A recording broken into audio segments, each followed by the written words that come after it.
Hi, I'm going to show you how to sharpen a chainsaw that's very fast, very easy to do. Absolutely the cheapest way, well, the cheapest way that you'll be able to find to do this, and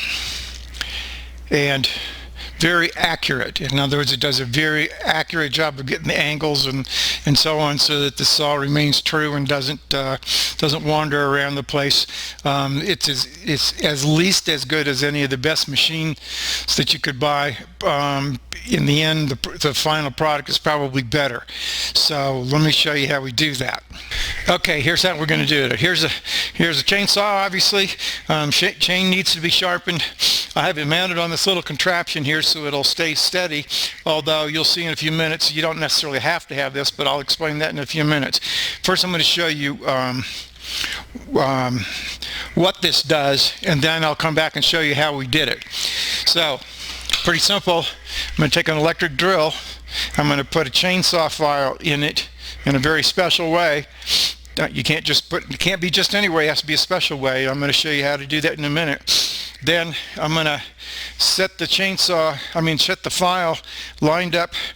Each little cutter knife on the chain has a laser mark that shows you the angle that the cutting face should be cut at.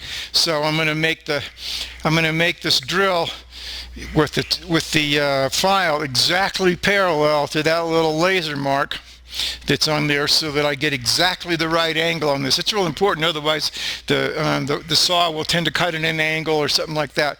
You'll also find that it's very easy. I'm going to put my glasses on here so I can see. So with it set like that, angle this way is very important. Lined up with the laser mark, angle this way is very important. You can't come in there like this or you'll screw it up. You got to have this level. You can cheat with a little level on the drill, or I can just eyeball it, leveling it with the top of the cutter knife. You turn the saw on, you turn the drill on, and we drill.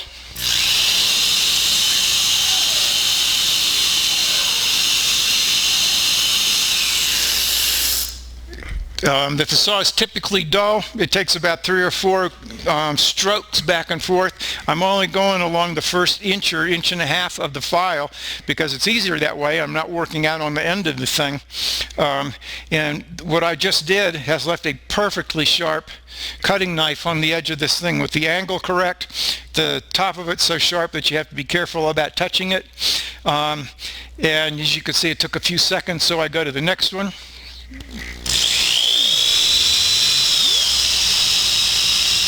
I sharpen that, and I keep on going for all 72 teeth.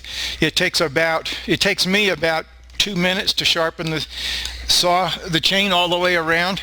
When I get to the end of where I'm cutting here, I loosen the brake, move the chain around a little further, put the brake back on, and keep cutting. 1, 2, 3, 4. You can see it's very handy to have this thing mounted firmly with this little vise that allows the thing to stay in place and yet allows the chain to move in its on its bar. In terms of sharpening, that's it. Cut all the way around. As you're cutting, you can see very easily when you're at the point where it's sharp enough. You'll see a sort of dull and ragged edge becomes real clean. As soon as it becomes real clean and sharp across the edge, stop, go to the next one. That's how you sharpen a chainsaw with this method. Now, the question is, how do we do it? And there's a couple of real important points. It's not that complicated, but if you get them wrong, it won't work. First of all, the file. This is a regular chainsaw file, sized to be the proper file for this chain. In my case, it's a 13/64 or something like that. And I have it put into the drill with the handle and down. Here's a new chain. A new file. You can see the only difference is that I've been cutting this one off as I used it up. I only sharpen with the first inch or so of the file. It's easier to do that way. That wears it down.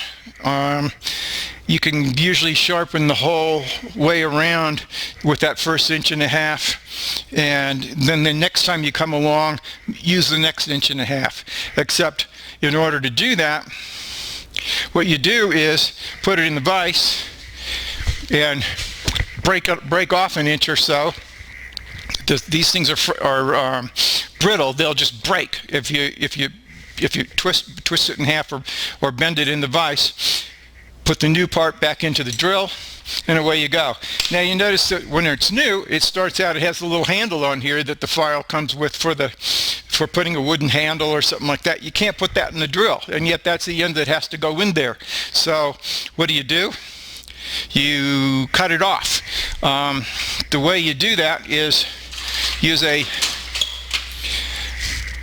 bolt cutter. Here, I just happen to have a bolt cutter standing here. You can't break this end off because very down at the end it's really not brittle. It bends, and so it's only down here. And so you put this on here. This takes quite a bit of pressure. It's better actually to have a bigger bolt cutter than this, but this one will do.